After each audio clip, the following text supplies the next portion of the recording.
Ready start.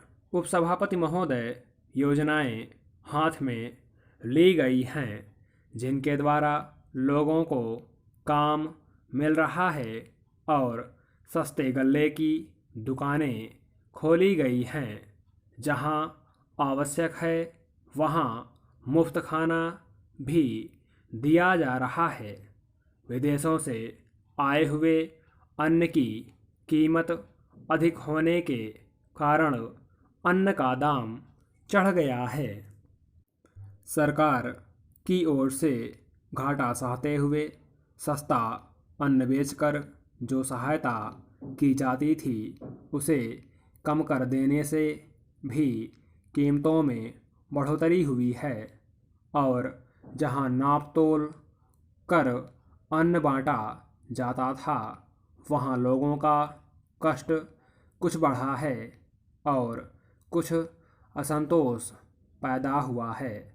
वस्तुओं के मूल्य में गिरावट आने से इसका प्रभाव कुछ कम हो गया है। अन्न संबंधी सहायता कम कर दिए जाने के कारण कई राज्यों की सरकारों ने अन्न आयात करने की अपनी आवश्यकता का वास्तविकता की दृष्टि से अपेक्षाकृत अधिक ठीक अनुमान लगाया है और इससे जो अन्न की मांग राज्यों से आया करती थी वह कुछ कम हो गई है और फलतः उनका आयात कम हो जाएगा। यह आज की स्थिति में और आगे के लिए भी आवश्यक ही लाभदायक है। जो राशि अन्न संबंधी सहायता न देने से बची है वह छोटी मोटी आवश्यक योजनाओं में लगा दी जाएगी जिनसे आगे अन्न की उत्पत्ति बढ़ेगी और इस तरह हमें अपनी खाद्य समस्या हल करने में सहायता मिलेगी। हमारी सरकार इन सब बातों पर बहुत ध्यान से विचार कर रही है। उसे तात्कालिक और भविष्य के लाभ को तुलनात्मक दृष्टि से देखना है। साथ ही वह इस बात के लिए भी चिंतित है कि लोगों को कोई कष्ट ना हो और उससे जो कुछ हो सकेगा वह इस विपत्ति को टालने के लिए करेगी। योजना आयोग अपनी पंचवर्षीय योजना को अंतिम रूप दे रहा है। इस योजना में एक महत्वपूर्ण बात और जोड़ी गई है, वह है देश भर में 55 सर्वोन्नति योजनाओं का प्रस्ताव।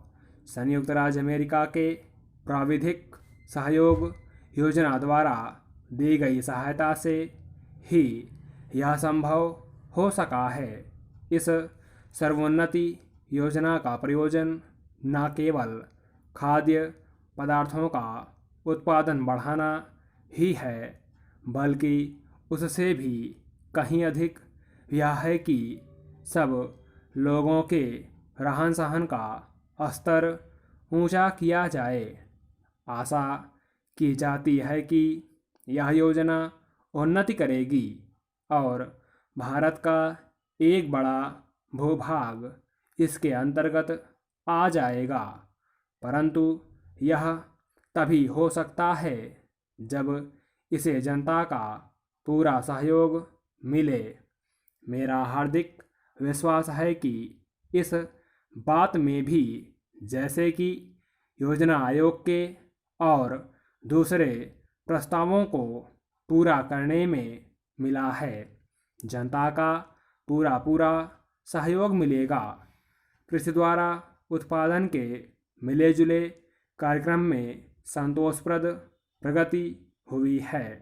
1947-48 की तुलना में जब पटसन का उत्पादन 16 लाख गांठ था, 1951-52 में उत्पादन बढ़कर 46 लाख गांठ हो गया है। इन्हीं दिनों रुई का उत्पादन भी 24 लाख गांठ से बढ़कर 33 लाख गांठ हो गया है। यद्यपि कुछ प्रदेशों में सूखा पड़ जाने से इस बढ़ती से कोई लाभ नहीं पहुंचा है। स्टॉप।